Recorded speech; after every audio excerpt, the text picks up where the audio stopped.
Keystone College, we have head coach Jamie Shevchik. We also have Eason Andahar and Chris Triano. Coach, anything you'd like to say before the guys ask questions here?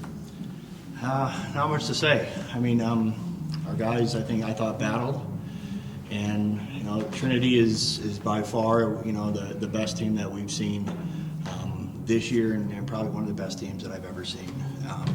So they deserve this. They played lights out baseball.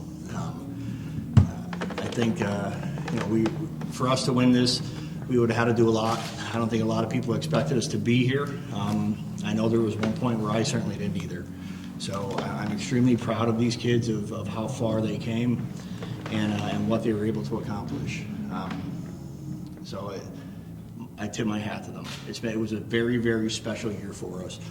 A couple weeks ago, we weren't on the radar in a lot of people's eyes, and for us to get to this point is extremely. I'm extremely impressed by these guys, and I'm extremely proud of them. Questions? Coach, in the third inning, you ran into a little difficulty with your pitching, but you brought in Wisconsin here. Talk about the job that he did. He did exactly what we wanted him to do. There wasn't a lot of hope to stop Trinity's bats today, and if there was one guy in the bullpen to do that, it was probably Yason. He's been our closer all year long. I think the most we extended him was 3 innings a couple weeks ago. He's been 1 inning at a time. So him to go 5-6 innings today he gave us a chance, and that's all we asked for. He pitched way beyond what we thought he was going to do. I expected to get 2-3 innings out of him and try to figure out who to throw next. So for us to stretch him like we did, the only reason we were still in that ball game at the end was because of Yason. Yason, what was working for you through the 3 or 4 innings that you were mowing down? I was trying to do the best I can do with my fastball. I was trying to control my changeup, but they can hit. You can see it, they can hit, but that's a good game. Yeah, it's a very good hitting team. That's one of the best hitting teams we've seen. Yason, how did it feel to be in that zone where you were seeing the best batters in D3 coming up and you're retiring them?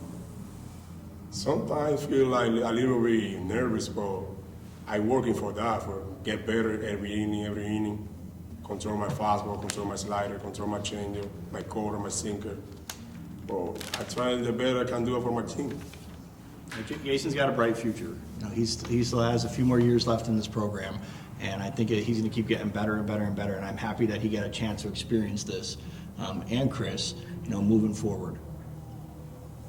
Chris, they couldn't keep you off the base paths. What was your approach at the plate? Just to stay loose. A lot of people go up there and they start getting hits, and that's when they have fun. Usually I just try to go up there and have fun, and that's when I start getting hits. It's kind of reversed for me. Take us through your at-bat with the home run. I thought of my mother actually when I got up there right beforehand, and she's always in my ear saying, have fun, and that's when I stay loose. And I got 2 strikes on me, and I told myself, let's just have some fun and swing the bat. And he came in the zone, and I met him there, so it was a great feeling. Now, it didn't quite end the way you guys wanted to, but both of you talk about the experience of coming here and coming with this team, and talk about the weekend overall. It's just a great experience. I think that we'll remember this for the rest of our lives, and something special this team had. We had a really good run, great coaching staff, and everyone helped out to make it here. It wasn't a single job by anyone to get us here. It was everyone. Really, I'm not going to explain the experience. It's very great. It's very good for me. I feel really good. You guys are relative newcomers to this thing. This is your second time to Appleton, second time, obviously first time playing for the title. You guys are you're on the Division III baseball map, but does this put you in a different position where maybe people look at Keystone College? I hope so. We've gotten close a few times since 2011. We've won whatever it is, 12 straight conference championships. I think we're always in a position to get there. We've got our challenges, just like everybody else, at Keystone, but the support has been crazy, especially from our community and the people at Keystone College. Again, I said this the other day, for a small school like us, tucked into the hills of northeastern Pennsylvania to get out here. It's really special, and I know it's extremely special for everybody that's been supporting us. We've been here now twice in 6 years, and I think this is going to help. And we want to get back here. Right from day one, the goal was to get to the College World Series. We certainly didn't expect to be playing in the national championship game at that point, but the goal is going to be the same thing next year.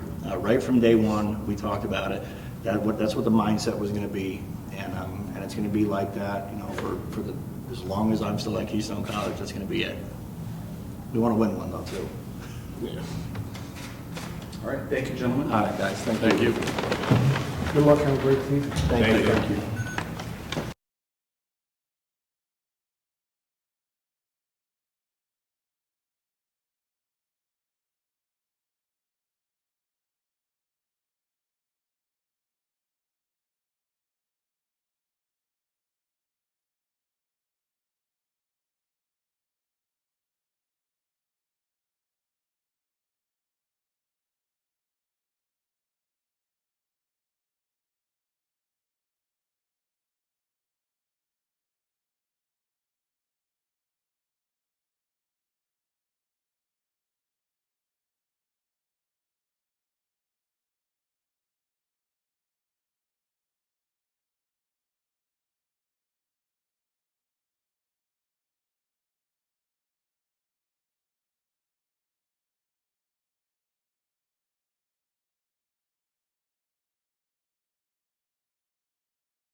You're good? Okay. All right. From your national champions, we have head coach Tim Scannell, Drew Butler, Andrew Waters, and Chris Tate. Coach, any opening remarks? Yeah, first I want to say what an unbelievable team Keystone was. They're so physical, and they're so aggressive at the plate, and they really had us, our backs up against the wall. And thank goodness for the grit and toughness and determination in our team. But we were literally pressed up against the wall fighting like crazy because that's how good Keystone is. This has been 20 years in the making. My best friend in baseball, Pete Hughes, the head coach at Oklahoma, told me to come to Trinity basically 20 years ago because we could win a national championship. A couple of years later, he leaves, goes BC, Virginia Tech, OU, and I've stayed at Trinity and feel like I might be one of the luckiest guys. It is a phenomenal place to get to coach phenomenal kids, great administration, just incredible city. We've had an amazing journey. In 2002, maybe 3-4 years into our program, on the eve of a regional championship, our pitching coach, Bob Message, passed away in his sleep. The starting pitcher that day is Dave Smith. Dave Smith has been my pitching coach for 15 plus years. Dave had to pitch through tears in a regional championship because we lost our beloved Coach Message. Their family has never left our side, nor we theirs. The two boys coach baseball, the daughter coaches basketball.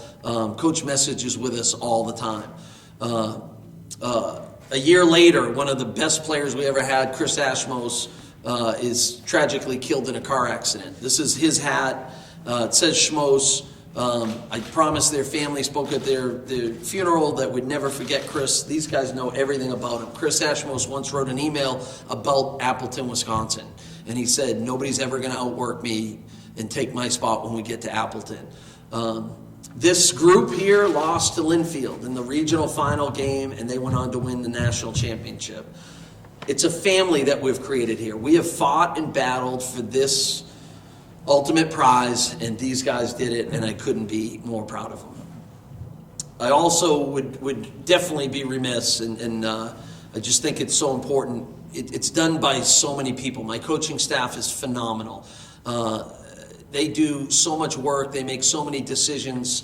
They're Trinity players. We've been together forever, and I'm indebted to Dave Smith, J.C. Bunch, Zach Vergosi, who recruited these guys, Kevin Clements, with our hitters, forever indebted. And then, finally for me, my wife, who is phenomenal, and my 3 kids, they sacrifice so much, as any coach knows, and really anyone involved in athletics.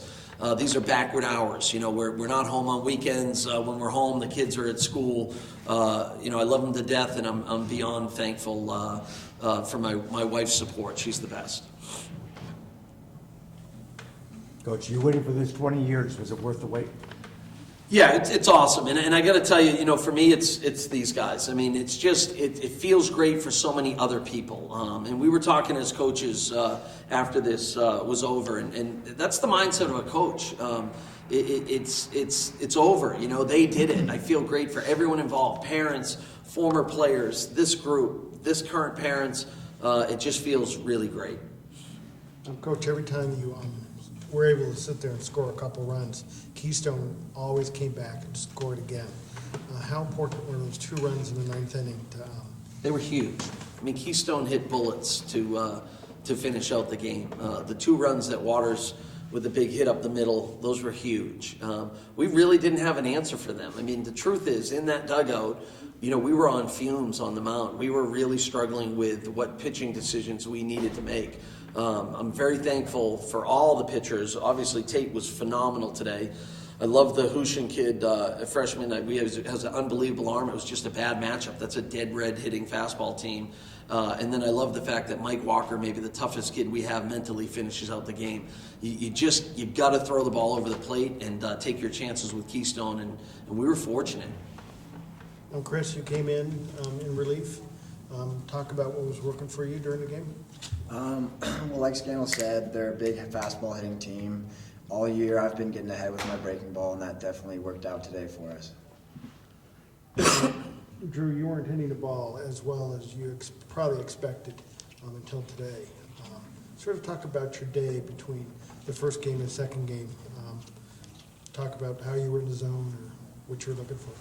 Yeah, I think it kind of built up through the tournament. I mean, I wouldn't say I was really disappointed with how I performed early on in the tournament. I felt like I was squaring the ball up and actually seeing it really well, especially against Cortland. I had a lot of balls I felt like I squared up, even in actually 2 or 3 balls to the warning track, and I knew I was just to take off. And I think today was just me seeing the ball well and all that coming together, and just squaring baseballs and really getting that second longer and seeing the ball a second longer and putting good swings on it. And things went our way, and got a ball down the line and really set me off. And I mean, our whole offense worked together, and it was amazing. We had a little weather issue. How did you guys deal with the 4-hour break after winning that first game today? Went back to the hotel and Yeah. tried to get some rest. I think a lot of us tried not to sleep because we know that sleep can kind of get you groggy, and so I think we just rested, watched TV, got food in our stomachs. I don't know what. We sat around for a while in the regional championship game. I think it was the 6th or 7th inning. So this hasn't been the first time we've had to just break off for a little bit. Andrew, you weren't an everyday player at the beginning of the year. Describe how it feels to end up like this. Yeah, I haven't been an everyday player up until my senior year of college, so this year has been incredible for me, just like throughout my whole life,